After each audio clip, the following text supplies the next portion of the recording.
Amis, ma vie, je suis ravie de vous retrouver aujourd'hui, le mardi 21 novembre 2023. On est en direct ensemble sur Canal Algérie jusqu'à 11h30 et aujourd'hui nous faisons une émission spéciale dédiée aux enfants de Reza.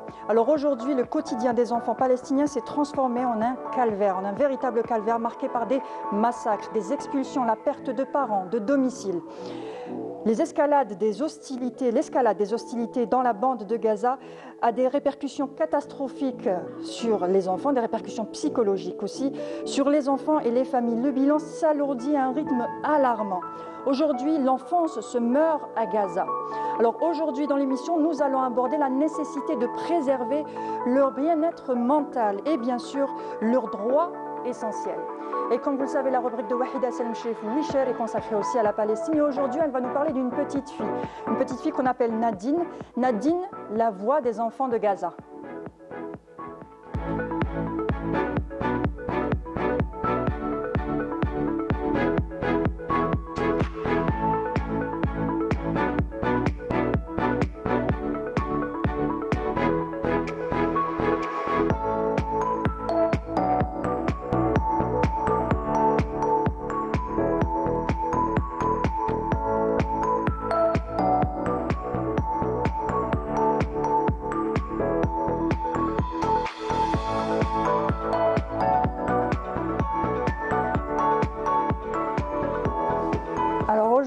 Aujourd'hui est le 46e jour de guerre à Gaza et plus de 13 300 martyrs, dont plus de 5 600 enfants tués. Un chiffre glaçant.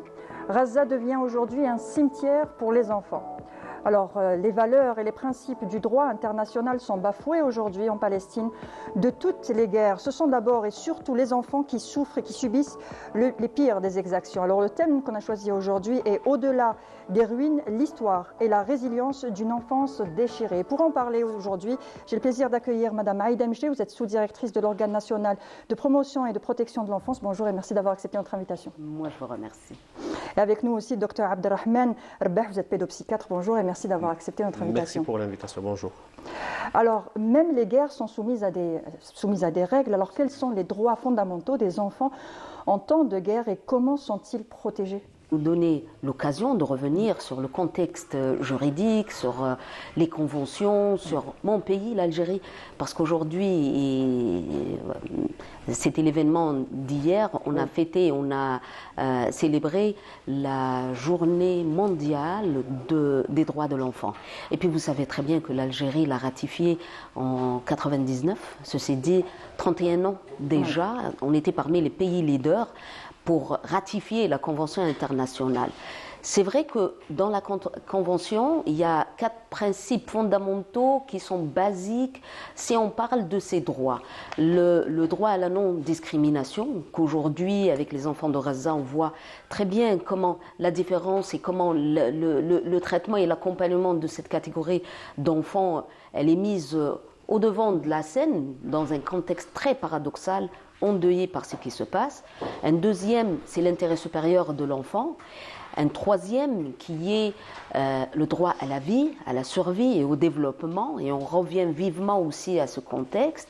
Et aussi la participation à la parole de l'enfant, là où on écoute probablement ses mimiques, ses visages, ses regards, mais aussi on est très très loin de ce témoignage, de cette parole forte dans laquelle on peut retrouver la force infantile, mais aussi le bara'a. C'est quelque chose qui nourrit un tout petit peu l'âme infantile que nous tous, adultes, parents, professionnels, sous la même casquette, on fait tout ce qu'on peut pour protéger, pour permettre leur épanouissement, leur bien-être et leur développement. Je crois que vous introduisez ces 4 principes fondamentaux comme piliers majeurs, oui, mais comme aussi un repère dans tout ce qui se passe dans le monde.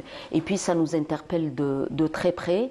Et où sommes-nous dans cette question ? Donc voilà, point d'interrogation vraiment vif et fort. Et justement, les enfants aujourd'hui à Gaza sont dans une situation où vivent une situation quand même délicate, terrible, pas que délicate, une situation vraiment terrible avec des répercussions immédiates sur leur santé mentale aujourd'hui. Docteur ? Oui, alors quand on a vu C'est comme tout le monde qui a vu les images dans les télés, dans les médias, dans les réseaux sociaux. C'est des images qui font très très mal au cœur. Parfois, on ne peut même pas les voir, on ne peut même pas les regarder. Et on voit les enfants en souffrance. Et je pense que c'est la majeure partie des victimes. Le chiffre que vous venez d'avancer maintenant, à plus de 5500 enfants martyrs, ça fait beaucoup. La guerre à Gaza ne sera pas comme ça sans répercussion sur la vie psychique, sur la vie même physique de l'enfant. Elle aura beaucoup de répercussions. Et on constate là dans les images qu'on vit aujourd'hui, les déclarations des enfants qui parfois font des déclarations sans émotion.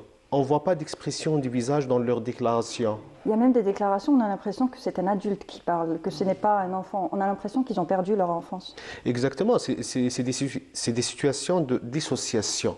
On voit que ces enfants sont dissociés de cette vie, comme s'ils font exprès pour ne pas ressentir la douleur des psychotraumas qu'ils ont subis pendant ces bombardements et cette machine sioniste. Ils sont justement, les enfants sont traumatisés plusieurs fois dans leur vie et même dans les années cruciales de leur développement, de 0 à 10 ans, c'est les années les plus importantes, donc de 0 déjà à 3, à 4, 5 ans. Les 10 premières années, c'est les années où l'enfant se développe, où l'enfance aussi, normalement, a droit à une place aussi. Et est-ce que ces répercussions est-ce que ce qui se passe aura des répercussions justement sur leur enfance? C'est pour simplifier un tout petit peu les choses, on va essayer de parler un tout petit peu sur le déroulement de ce psychotrauma. Une personne qui a subi un traumatisme dans la vie, ou bien un psychotrauma spécialement comme les enfants Ghazaouis, généralement le corps réagit par un stress. Ce stress est tout à fait normal chez toute personne qui vit un traumatisme, et ce stress est là pour essayer de trouver une solution, un moyen de se défendre, d'accord, pour baisser un tout petit peu les tensions vécues. Et quand ce stress est dépassé et les moyens de défense sont dépassés, le corps va réagir d'une autre manière. Il va y avoir une sécrétion très très importante des catécholamines, entre autres c'est l'adrénaline et le cortisol, qui vont alerter encore le corps, qui vont alerter encore notre cerveau. Qu'est-ce qu'il va y avoir? Il va y avoir un blocage des capacités cognitives supérieures. D'accord. Ce blocage va en même temps bloquer aussi l'amygdale. L'amygdale, c'est cette petite structure qui est dans notre cerveau qui gère les émotions. Au départ, pendant ce stress, on a des émotions, on arrive à gérer, et on essaye de trouver une solution et un abri par rapport à ces psychotraumas. Mais quand les moyens sont dépassés, il y a comme si une sidération. Il y a une sidération, comme si tout est arrêté. On l'a vu en tout cas dans les vidéos qu'on voit sur les réseaux sociaux, on voit des enfants qui sont comme ça sidérés, les yeux écarquillés, souvent en train de trembler. Exactement, c'est ça la sidération. C'est ça la sidération. Et une fois le traumatisme s'intensifie, et soit dans l'intensité ou bien dans la durée, qu'est-ce qu'il va y avoir? L'enfant va réagir d'une autre manière. D'une autre manière, il va essayer de se détacher de cette réalité. Il va essayer de se détacher du moment instant. Le moment actuel, il va essayer de détacher, et ce qu'on appelle la dissociation. L'enfant il va être dans une situation de déréalisation. Il va essayer de ne plus réaliser qu'il est dans cette situation. Okay. Et cette dissociation qui va mettre l'enfant un tout petit peu dans le soulagement, entre parenthèses, si on peut dire ça, entre soulagement, mais beaucoup plus c'est l'indifférence. C'est pour ça qu'on a l'impression que ces enfants parlent d'un langage mature, de l'indifférence, du courage, mais en réalité, il y a des blessures. Le psychotrauma ne passe pas inaperçu. Les blessures qui sont enfouies à l'intérieur. Exactement, oui. exactement. Et qui refont en surface. Exactement. Dans des situations pareilles, c'est ce qu'on appelle la mémoire traumatique qui commence à se constituer, et c'est les organes du cerveau qui commencent à tout enregistrer. Tous les moments difficiles, toutes les émotions qui ont été dépassées vont être enregistrées dans cette mémoire traumatique. Et ils vont ressurgir dans l'avenir. Est-ce que ça engendre une désensibilisation émotionnelle à long terme à la violence? Exactement. On est plus sensible à la violence quand on voit les enfants qui jouent au milieu des gravats, qui jouent au milieu des ruines, qui voient des scènes atroces. Mais on a l'impression qu'ils ne sont plus sensibles à ça. Exactement. C'est ces moyens de défense du corps qui vont faire cette déréalisation, cette sidération, cette dissociation, qui vont laisser les fonctions supérieures du cerveau qui ne sont plus fonctionnelles. Et c'est cette indifférence et cette absence émotionnelle, parce qu'on a l'amygdale qui est en surtension. Et cette surtension de l'amygdale et cette charge émotionnelle, le corps va créer une coupure. C'est pour protéger les organes nobles, le cerveau et le cœur, suite à cette agression par les catécholamines et les cortisol. Le corps va essayer de disjoncter le cerveau par rapport aux événements avoisinants. Et c'est l'aspect-là qu'on voit les enfants jouer dans les gravins, parler, rier et tout ce qui s'ensuit. Mais c'est le moyen de défense du corps. Mais par la suite, cette agression, cette indifférence, cette mémoire traumatique qui est en train d'enregistrer et d'emmagasiner les événements va ressurgir par la suite, va revivre ces moments difficiles, va revivre ces moments d'agression, de souffrance. Ces émotions qu'on n'arrive plus à les contrôler, on va les revivre par la suite. À l'âge adulte, voilà, ou pas. Chaque enfant est un cas particulier. Parfois, on voit les symptômes qui vont ressurgir dans quelques mois, dans quelques années. Et parfois, dans des situations pareilles, c'est dans d'autres générations. Oui. Donc, c'est un trauma intergénérationnel? Oui, ça, on l'a vu déjà. Dr Rabah nous donne un tout petit peu un profil clinique, mais vous savez, à travers les expériences de tous les professionnels qui travaillent dans la santé mentale, dans notre vécu, on a vécu, l'Algérie a vécu des périodes très critiques.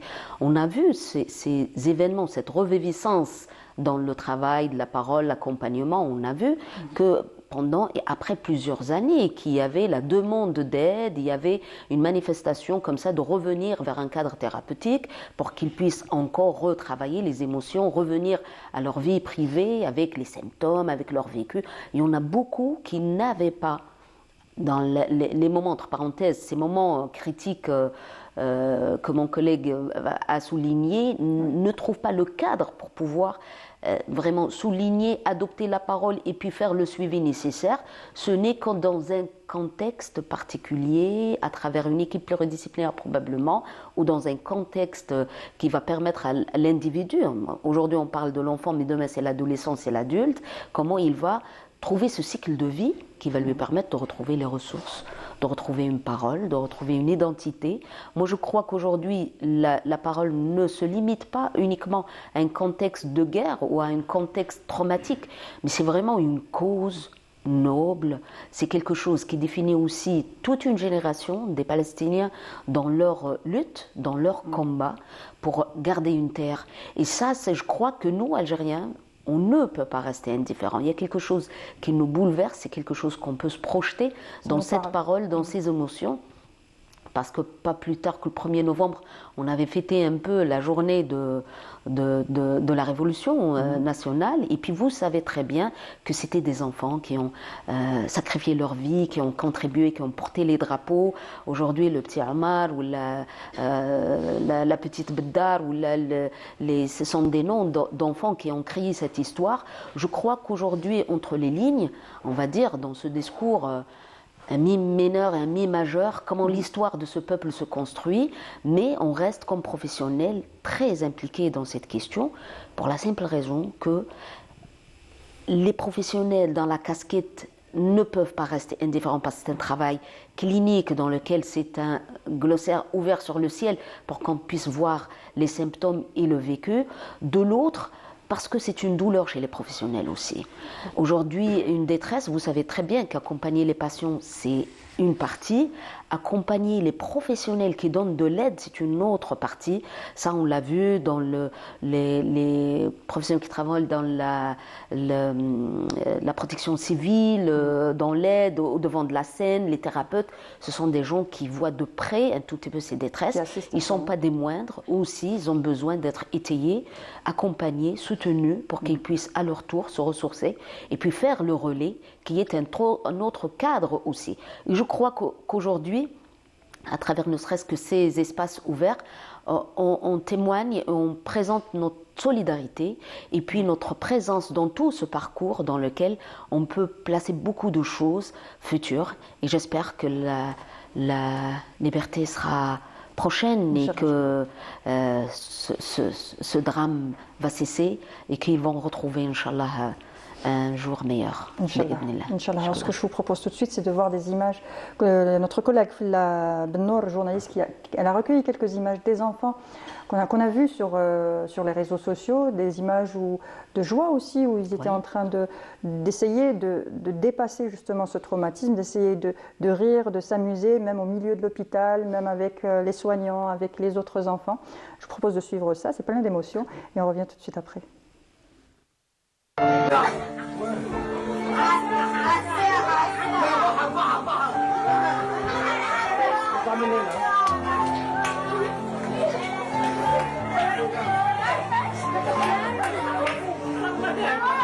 تحية كبيرة كبيرة كبيرة كبيرة لكل شعبنا عشان شعبنا هو منيح وشعب فلسطيني كتير كتير ممتاز وقوي وبدنا نحط له نجمة. بس بدنا نحط له 10 نجمة. انبسطت اليوم؟ والله جد؟ كتير. يعني بدك اجي دايما؟ ليه؟ بكرة ذكري جيهان. ليش اجي؟ عشان بحبك، عشان انت بتخليني اضحك. والله؟ والله انت فرحتني يا فرح. انت اللي فرحتني. الله يسعدك.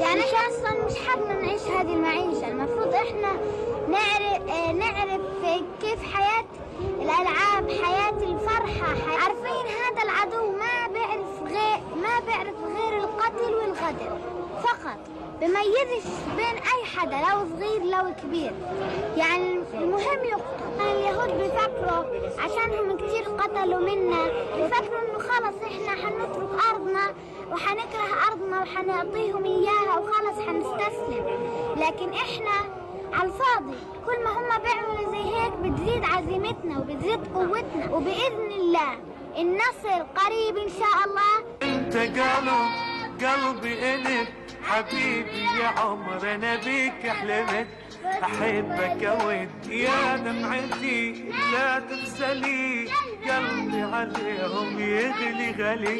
انت لا تاخذ فلسطين، لا خلينا عايشين في فلسطين، خلينا نعيش فيه. اي فلسطين، كنت فلسطيني، الكل فلسطين.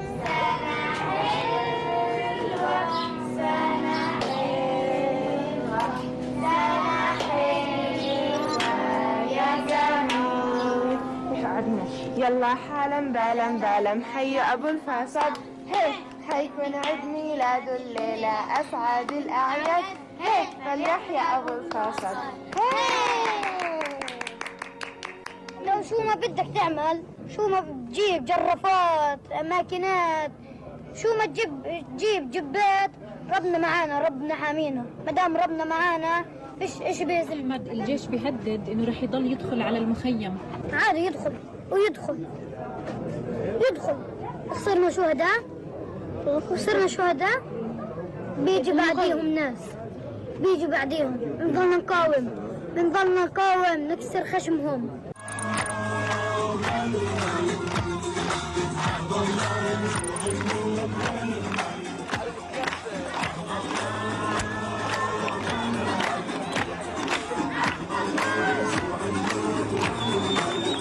أنا لسه عمري 6 سنين، ما كبرت أكتر.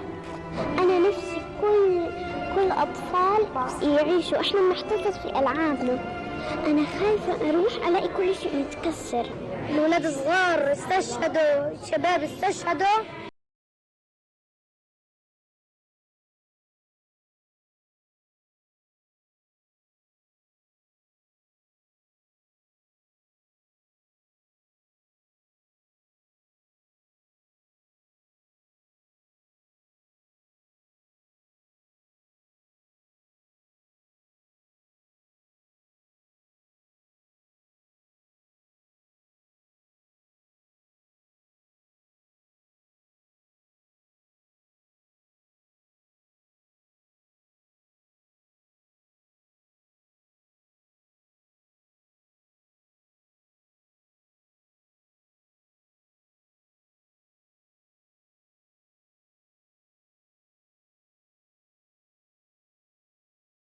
Nous a rejoint M. Abdelrahman Arar, vous êtes président du réseau NADA. Bonjour et merci d'avoir accepté notre invitation. Merci à vous aussi.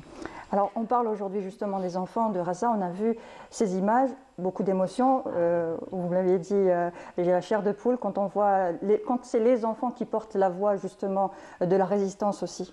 Qui peut rester indifférent? Vraiment, c'est une chaleur, c'est une authenticité, c'est une manière de vraiment libérer quelque chose qui devient principe pour eux. Mais ça aussi, c'est le travail des parents. On a comme l'impression que c'est un discours très soutenu par les adultes qui portent haut et fort la cause palestinienne. Et puis voilà, ça se chante dans les photos, dans les témoignages, dans la force. Je crois que ça me parle parce que nous, Algériens aussi, on a cette il y a quelque chose comme ça, nous Algériens fiers de notre pays et puis de notre histoire aussi. Il n'y a pas une famille là où on ne va pas trouver shahid ou moudjahid. C'est quelque chose qui fait partie aussi de notre histoire. Et puis j'ai envie juste de dire que on en a vu des enfants. Aujourd'hui, Dr Rabah présent avec moi, il fait partie aussi de la caravane de la santé mentale, de l'organe national de la protection de l'enfance. On a fait le tour comme ça des wilayas, on a vu des enfants. Mais c'est rare là où on peut trouver un enfant qui porte ses paroles très claires, ciblées, qui ne tourne pas en rond. Il sait ce qu'il est en train de dire et ça c'est une force et j'espère qu'on va réussir à donner la parole à ces enfants pour qu'ils puissent nous épater par leur innocence et leur manière de dire les choses aussi simples et aussi fort. Et on l'a vu dans les images, le discours est clair. Le dernier disait c'est une force. C'est une force de le dire comme ça. Oui, et oui, Kain Shuhada est. Voilà, je pense que c'est des enfants qui ont vécu beaucoup de moments difficiles et ils ont appris comment se remettre. Comment se remettre, comment se mettre debout, comment vaincre ces difficultés. D'ailleurs, l'une des filles a dit « je suis brisée de l'intérieur ». Et il vient le jeune garçon vers la fin qui dit « allez, venez chez nous avec vos engins, avec vos armes, on est là, on est prêt ». C'est cette force de résilience qu'a l'enfant palestinien. Elle n'est pas venue comme ça sans travail. Je pense que c'est le travail de la famille, c'est le travail d'une société qui défend sa cause, qui défend ses convictions, qui défend son avenir, son droit. Exactement. Son droit surtout. Et justement, on parle de droits de l'enfance, justement aujourd'hui, des droits de l'enfance en temps de guerre. Dans la bande de Gaza, on voit aujourd'hui que ces droits-là sont bafoués, complètement bafoués. Les hôpitaux sont bombardés, sont attaqués, les écoles aussi sont attaquées, alors qu'en temps de guerre, en principe, on ne devrait pas toucher à ces établissements, à ces établissements. Voilà. Pour les gens qui ont une moralité, voilà. qui ont un respect pour les conventions, pour l'être humain, pour l'enfant. Et lorsqu'on voit des images comme ça de résistance, on voit que l'enfant palestinien, il est déterminé par sa personnalité, par son parcours, par son histoire, mais il est déterminé pour la cause palestinienne. Parce que c'est des images qu'ils ont vécues, qu'ils ont un parcours depuis 48, 75 ans aujourd'hui. Oui. Et l'enfant algérien, l'enfant palestinien, il n'a jamais profité de ses droits fondamentaux, ni la protection de ses droits, ni la protection de l'être humain. Donc la question qu'il faut poser aujourd'hui, pourquoi l'État sioniste, il attaque aux enfants? Pourquoi il veut détruire la famille palestinienne? Justement, parce que c'est surtout les enfants qui sont ciblés, ce sont les enfants pourquoi et les femmes. Plus de 5000 shahids. Qu'est-ce que ça veut dire? Il est en train de détruire l'être humain à travers l'enfant et la femme. Il est en train de détruire l'environnement, toutes les sources de la vie. Qu'est-ce que ça veut dire? Ça veut dire qu'il veut effacer l'État palestinien. Parce qu'il sait que ces enfants-là, c'est la relève de la résistance. Exactement. C'est la voie de la liberté. L'entité sioniste veut justement tuer la résistance dans l'œuf. Il ne veut pas laisser évoluer ses enfants et leur laisser l'occasion de porter leur drapeau et porter leur... C'est ça, c'est ça. Mais en parallèle, l'enfant palestinien, il voit d'autres images de la résistance. Il voit la réussite. Il voit le défi des résistants sur le terrain. Comment il arrive à massacrer les troupes palestiniennes et israéliennes sur le terrain, comment il détruit des chars, comment il détruit des soldats, etc.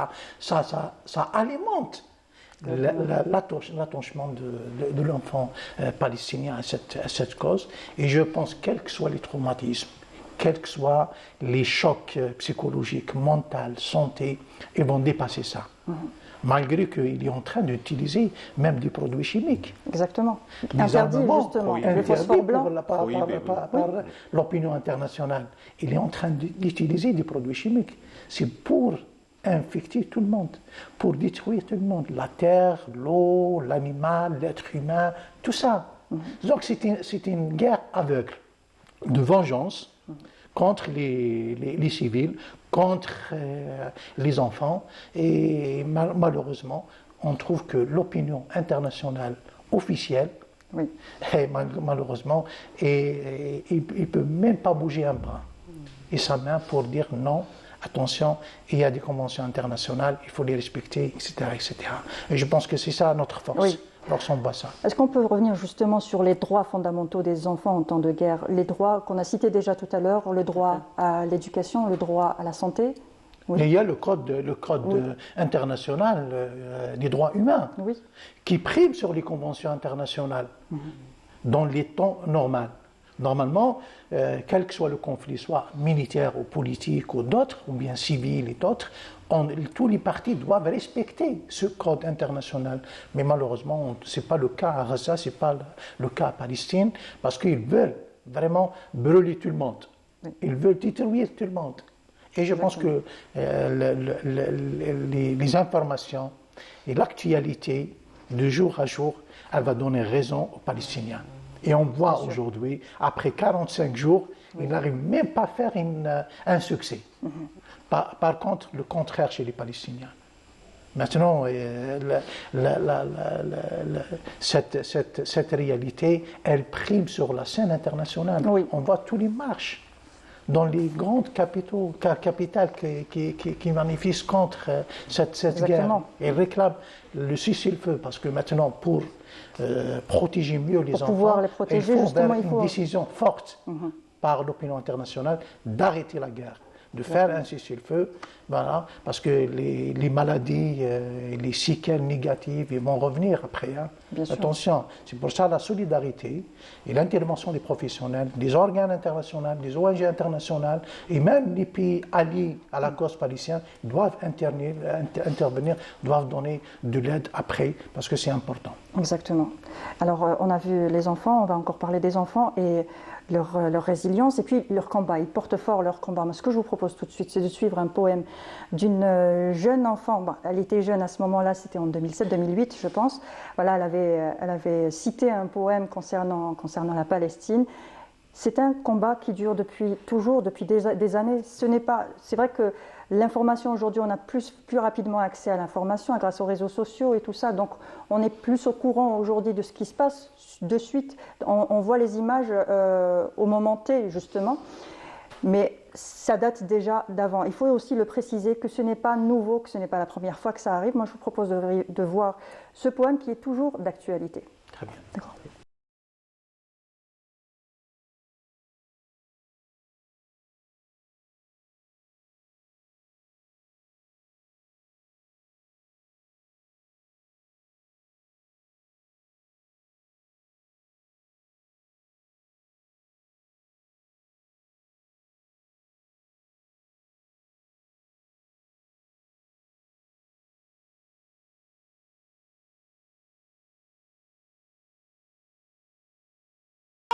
يحدني في أعماق يناديني وكل عروبتي للتحرير تدعوني والرايات التي طويت على ربوات حصيني وصوت مؤذن الأقصى يهيب بنا أغيثوني وآلاف من الأسرى وآلاف المساجين تنادي الأمة الكبرى وتهتف بالملايين تقول لهم إلى القدس إلينا قبلة الدين إلى حرب تدك الظلم تزلق روح صهيوني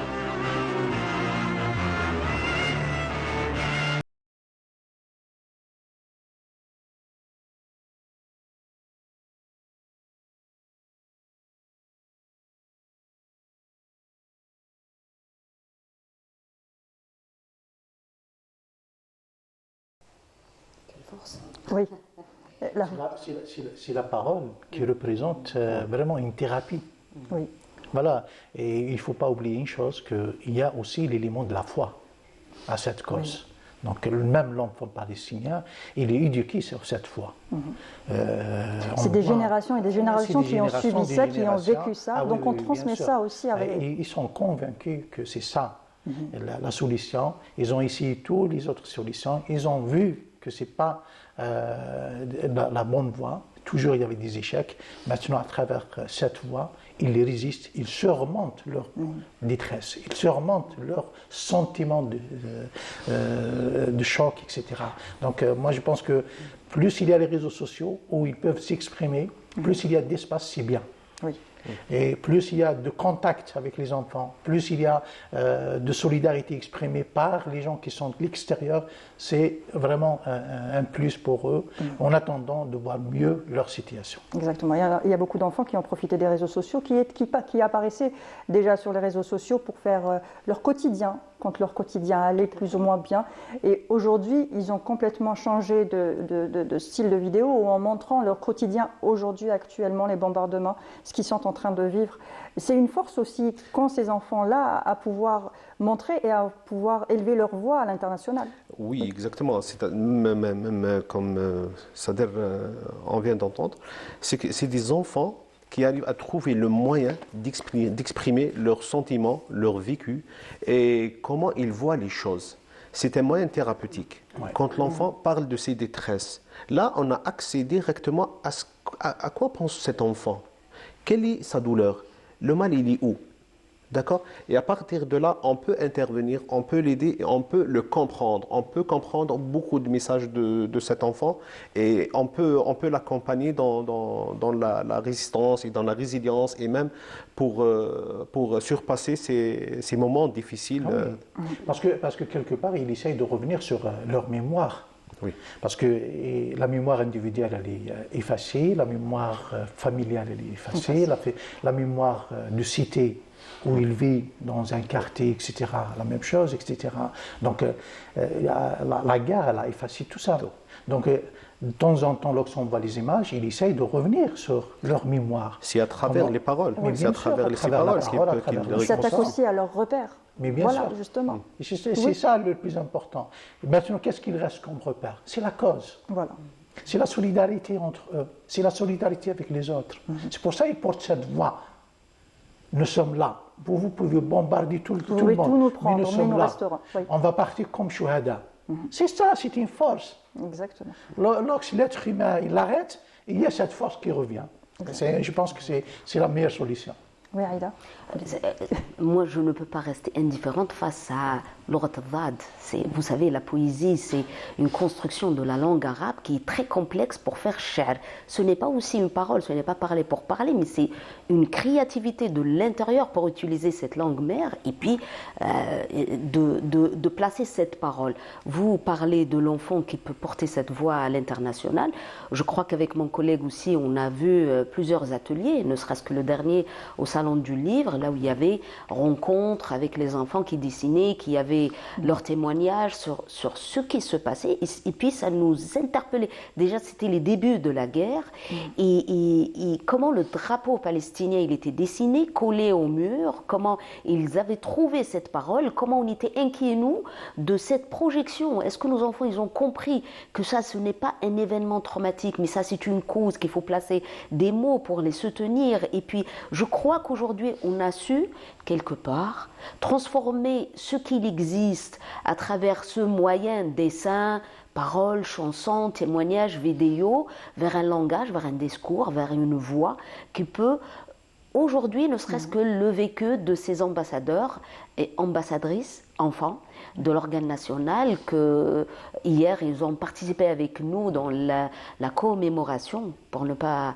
revenir sur la célébration de la journée, c'était revenir endeuillé dans la commémoration de cette journée des droits de l'enfant, pour qu'on puisse donner à ces enfants, ambassadeurs, ambassadrices, de l'organe national qui peuvent témoigner, porter cette parole qui est dans différents langages, et dans la poésie, et dans l'art, et dans leur plume, dans leur spontanéité, comment ils avaient la force d'intervenir pour parler de ces enfants palestiniens, de cette cause palestinienne. Je crois qu'aujourd'hui, ne serait-ce qu'à travers notre rencontre ici, vous nous permettez de placer aussi des mots par rapport à ce qui se passe. Exactement. Et je crois qu'on ne peut en aucun cas rester indifférent. Et puis, moi je dirais merci ne suffit pas, mais j'espère retrouver encore une parenthèse pour qu'on puisse œuvrer, laisser une trace, et puis contribuer pour qu'on puisse vraiment laisser derrière nous, ou avec les enfants qui nous accompagnent, un langage plus soutenant, plus ferme, plus catégorique, plus fort dans le contenu qui nous identifie, algériens, mais aussi qui protège nos frères et sœurs palestiniens. Exactement. Comment parler justement à nos enfants? Je pense qu'ils se posent des tas de questions quand ils voient sur les réseaux sociaux. Il faut savoir que les enfants maintenant sont tous connectés. Ils savent ce qui se passe dans le monde, et je pense que nous aussi, en tant que parents, à la maison, on regarde les informations, on suit ce qui est en train de se passer parce que ça nous parle. Et c'est nos frères et nos sœurs qui sont en train d'être massacrés aujourd'hui en Palestine. Comment leur en parler pour justement allumer ou raviver aussi la flamme qui a de la résistance et leur faire comprendre ce combat? Très bien.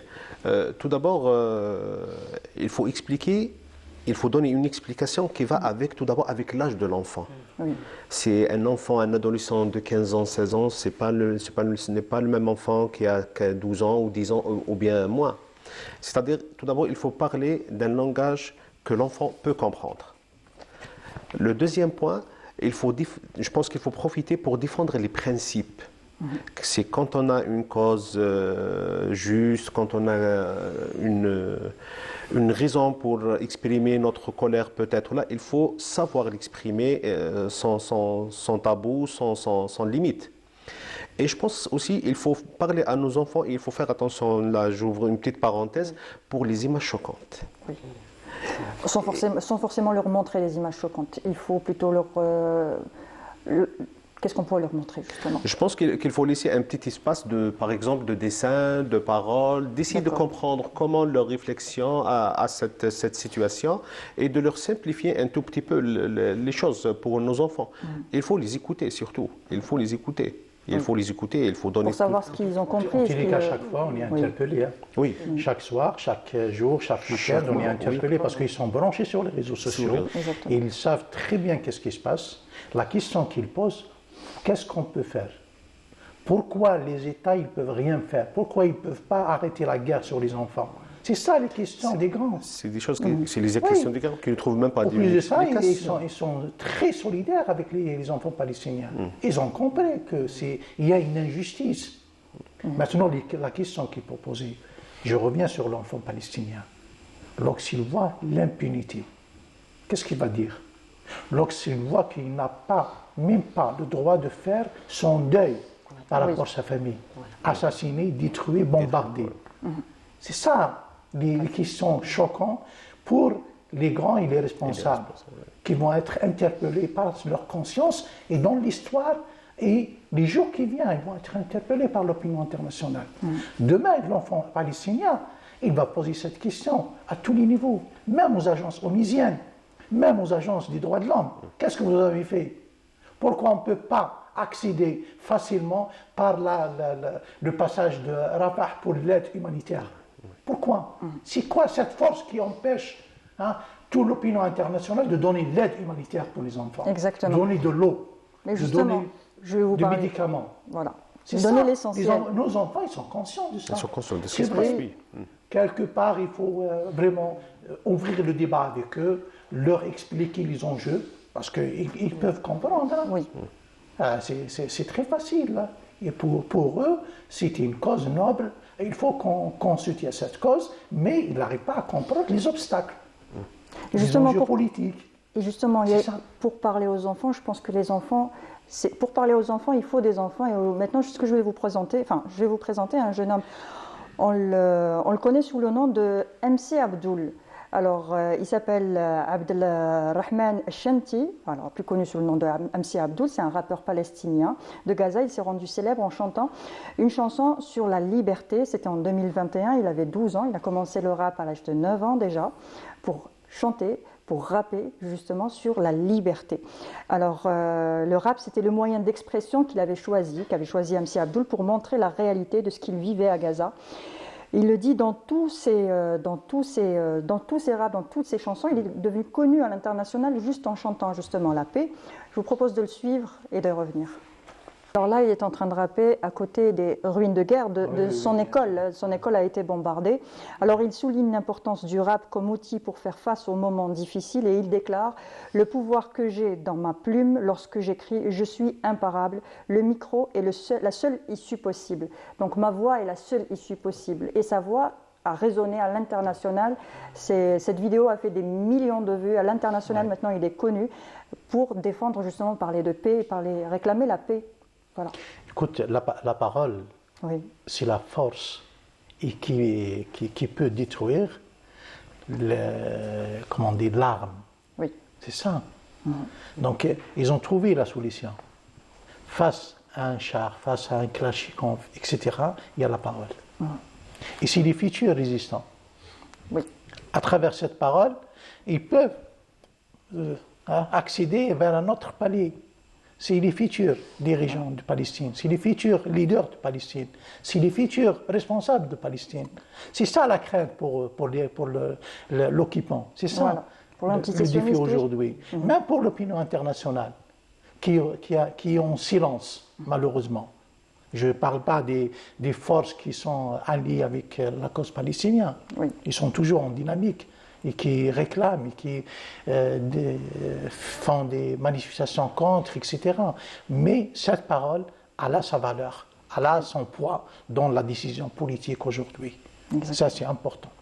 Alors, on parle aussi de résilience. Alors, comment la résilience peut-elle être encouragée chez les enfants, justement, qui vivent cette situation? Comment encourager la résilience? Ils sont très résilients aussi, les enfants palestiniens. Oui, mais regarde, à travers juste les images, regarde la force qu'ils ont. C'est des petits artistes dans lesquels cette présence, cette voix, ce timbre de voix, cet encadrement dans lequel ils sont en train de véhiculer les discours, ça répare. C'est quelque chose qui peut se tenir. Et puis le travail qui est... Vous savez, on a essayé un peu de détourner notre regard, on n'a pas pu. Regardez la force aussi dans laquelle ils nous invitent. On revient à cette partie qui disait vous savez, il y a une autre force qui vient de l'intérieur et qui donne un tout petit peu cette force de retrouver la parenthèse, le mot, le moment, l'art de le dire et de le faire. Je crois que c'est dans cette richesse humaine qui fait la différence de la société, que ce soit nous, Algériens, ou les Palestiniens, ou tout peuple opprimé, c'est la force de ces personnes qui vont le trouver dans les discours, dans leurs messages, dans leur œuvre. Vous savez, même les caricatures, on peut retrouver le symbolique. Ça peut, des fois, c'est un fil, c'est pratiquement quelque chose de très rapide, une petite signature qui bouleverse, qui laisse une traçabilité, qui nous permet aujourd'hui de revenir sur l'histoire des peuples. Je crois qu'aujourd'hui, on n'est pas dans le 1, 2, 3, on n'est pas vraiment dans qu'est-ce qu'il faut faire, tout ça, parce que sinon on aurait dû être visible, prévisible, disponible pour pouvoir répondre à ces demandes, hélas. Je crois qu'aujourd'hui, on est en train d'observer comment les gens s'adaptent. C'est une adaptation avec le manque, avec avec la détresse, avec le sadisme et la férocité des actes. Ils ont une force de s'adapter avec tous ces volets et puis c'est à nous, et peut-être avec un petit recul, il y aura le recueil de ces expériences que certainement, je suis sûre, qu'ils vont, les professionnels, les poètes, les écrivains, les artistes, les metteurs en scène, les chanteurs, vont le mettre sur agenda de festivités et agenda de vécu. Je crois que ça va rester très très longtemps, des années, et peut-être ça va marquer des générations. Oui, exactement. Lorsqu'on voit la vidéo, il faut voir sa personnalité. Oui. Il est déterminé. dans son caractère. Exactement, oui. On ne voit pas que la parole. On voit qu'il s'exprime avec joie, pas avec une détresse. Exactement. Ça, c'est important. Et c'est ça la force, qui va détruire l'autre. Ça, c'est des vidéos, des images qui vont choquer l'adversaire, qui vont choquer les gens qui sont contre la cause palestinienne et qui vont donner de la force pour les résistants sur le terrain. Ça, c'est vraiment une équation complémentaire. Complémentaire, oui. Lorsqu'il voit des résultats sur le terrain, dans la bataille sur le terrain, ça donne de la force morale pour les enfants, pour les familles, pour les Gazaouis, pour les Palestiniens, tout ça. Mais ils vont s'exprimer comme ça, ils donnent la force pour les autres. Vraiment, c'est une équation qui s'adapte à la réalité et qui dit que nous sommes là. Oui, attachés à notre terre, à notre liberté, c'est ça le plus important. Exactement. Je pense qu'il faut tirer chapeau à ces enfants-là qui donnent le courage, qui nous donnent nous-mêmes, qui sont Nous loin sommes étonnés de voir oui, justement, nous... Mais c'est des gens qui nous donnent le courage, qui nous donnent beaucoup d'espoir. Quand on voit des enfants qui arrivent à s'exprimer, que leur message est fort, il est ciblé, ils savent très très bien qu'est-ce qu'ils veulent transmettre à l'autre. Le message est clair, il y a des adultes qui ne savent pas aussi bien parler. Exactement, ne savent pas s'exprimer. Mais on trouve ce qu'on veut dire dans leur déclaration, dans leur chant. Et même si on va chercher autre chose dans le théâtre, dans leur dessin, on va trouver beaucoup de choses, beaucoup d'énergie positive qui est transmise par quel que soit le leur activité. massacre, et tu dis Alhamdoulilah. Ah oui, Oui. oui. C'est ça aussi. Il y a pas de... Tu dis Alhamdoulilah. C'était aussi, il y avait aussi une image d'un journaliste aussi qui avait perdu toute sa famille. Il était en tournage, il l'avait perdu. Oui. Et même quand il tenait ses enfants qui étaient décédés, qui étaient martyrs, il disait Malish. Alhamdoulilah. Alhamdoulilah ou Malish. Malish, malgré tout. On est là et on reste. Et puis le lendemain, il était encore sur le terrain pour couvrir justement, pour montrer ce qui se passait. Et mais les autres, ils ne travail. comprennent pas qu'est-ce que ça veut dire Alhamdoulilah. Ça, le secret. Ils ne comprennent pas qu'est-ce que ça veut dire Alhamdoulilah. Pour nous, pour les Palestiniens, pour les musulmans, c'est vraiment c'est la solution Ils se posent des questions psychologique, c'est la solution mentale, c'est la solution du quotidien, tout ça. On leur dit Alhamdoulilah, tu sens vraiment une énergie positive, sur soi-même, sur la communauté, sur la famille, tout ça. Donc, c'est ça la force. Voilà, le débat prend fin. Je voulais vous demander un dernier mot. Alors, Madame Aïda Mchili, alors vous êtes sous-directrice de l'Organe national de promotion et de protection de l'enfance. Un dernier mot, justement. Moi, je vous remercie. Et puis, on n'a pas tout dit. On reste vraiment démunis face à ces situations. J'espère que Nasr Qarib et puis que ces enfants vont se libérer pour un demain meilleur. Inch'Allah. Docteur Abdelrahman Arbah, vous êtes pédopsychiatre. Je vous remercie pour l'invitation. Je pense que vers la fin, je ne trouve pas des mots à dire pour les Gazaouis, pour le peuple palestinien, pour cette machine sioniste qui est en train de détruire toute une civilisation, tout un peuple, toute une terre. Mais je dis la fameuse phrase on est avec Palestine. Oui. Exactement. Merci beaucoup. Alors, Monsieur Abdelrahman Ahrar, vous êtes président du réseau NADA. Un dernier mot. Moi, je pense que les choses vont changer sur le terrain, sur le plan international, en faveur de nos frères palestiniens, soit à Gaza ou bien Dafa ou bien Al-Quds. Mais la victoire, la liberté, c'est ça sa facture, mais ça va venir. Inch'Allah. Bientôt. Merci. Merci à vous en tout cas d'avoir participé et on se retrouve tout de suite après pour la rubrique Wichel de Wahida Salmchrif.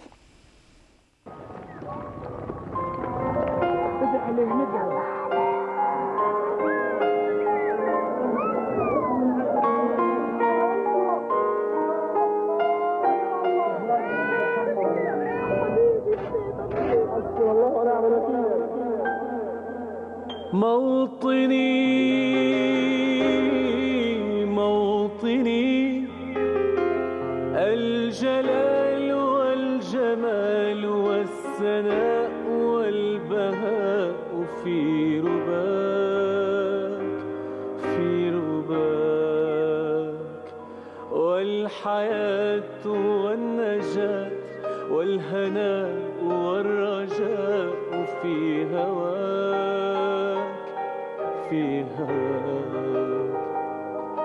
هل أراك سالما منعما وغانما مكرما سالما منعما وغانما مكرما هل أراك في علاك تبلغ السماك موطني موطني موطني موطني الشباب لن يكل همه أن تستقل أو يبيد نستقي من الردى ولن نكون للعدا كالعبيد لا نريد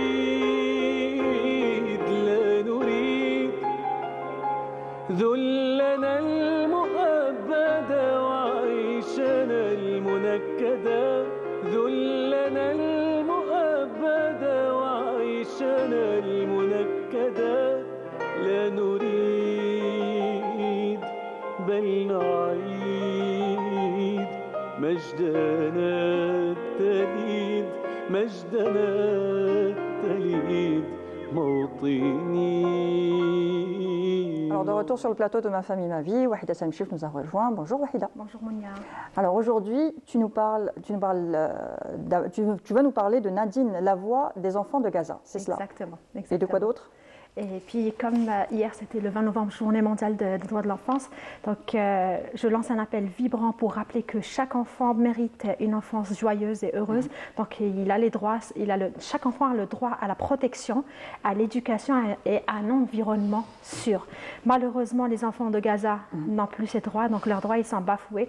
Donc on continuera toujours à rappeler les droits de l'enfance pour qu'on puisse arriver un jour à avoir tous les droits par rapport à tous les enfants dans le monde, mais surtout les enfants de la Palestine, pas seulement les enfants de Gaza. D'accord. Et on commence la rubrique juste après le jingle.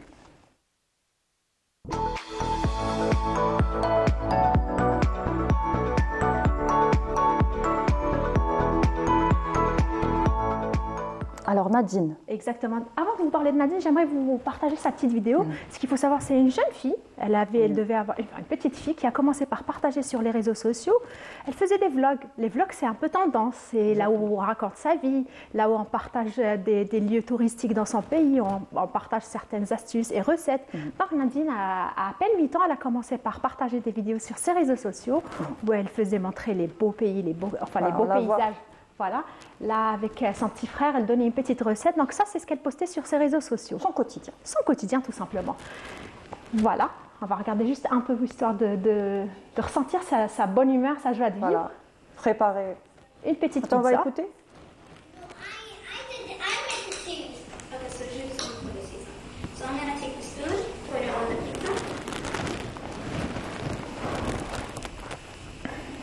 Voilà, elle préparait une pizza avec son frère. Vous avez vu la joie de vivre, l'innocence? Exactement. Mais malheureusement, j'aurais aimé qu'on puisse connaître Nadine sur ces vidéos-là. Malheureusement, elle a été connue à travers la vidéo qu'on va voir là tout de suite. Donc, c'est une vidéo qui a fait le tour du monde. En à peine quelques heures, elle a atteint les 13 millions de vues. Ça, c'était en 2021, lorsqu'il y a eu les bombardements. Malheureusement, donc Nadine, elle est sortie. C'était vraiment avec une tristesse et avec beaucoup d'émotion qu'elle a exprimé son désarroi, sa tristesse, mais aussi sa peur. Donc, il y a eu une vidéo virale qui a fait le tour du monde jusqu'où certaines organisations mondiales l'ont contactée pour la rassurer parce qu'elle avait exprimé sur la vidéo sa peur. Alors, on voit les images justement. Donc en fait, ici, Nadine, il y a eu un bombardement, ils ont détruit la maison de leurs voisins. Elle est tellement triste et touchée par ce qui s'est passé. Je vais vous dire exactement ce qu'elle a dit. Elle a dit, on va écouter.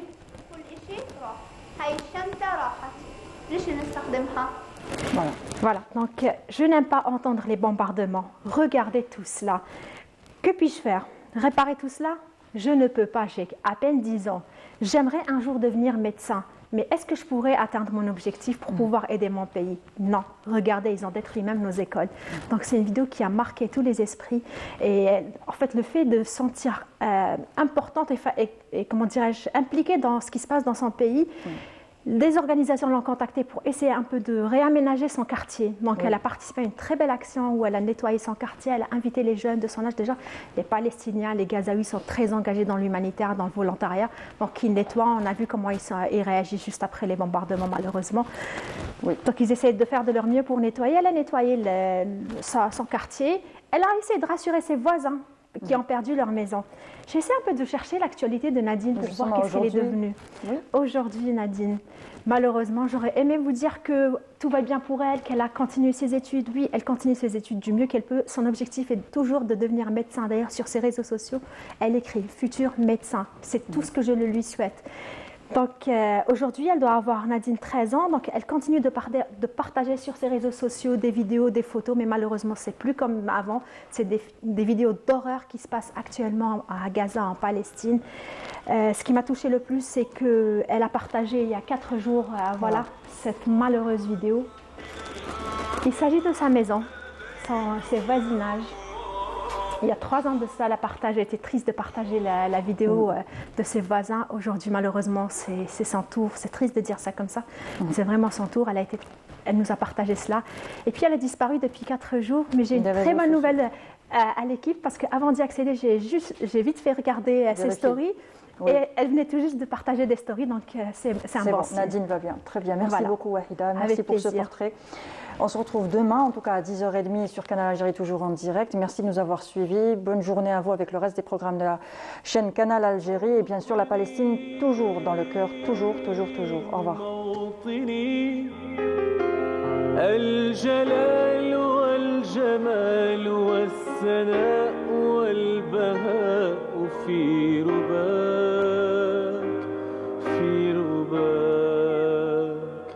والحياة والنجاة والهناء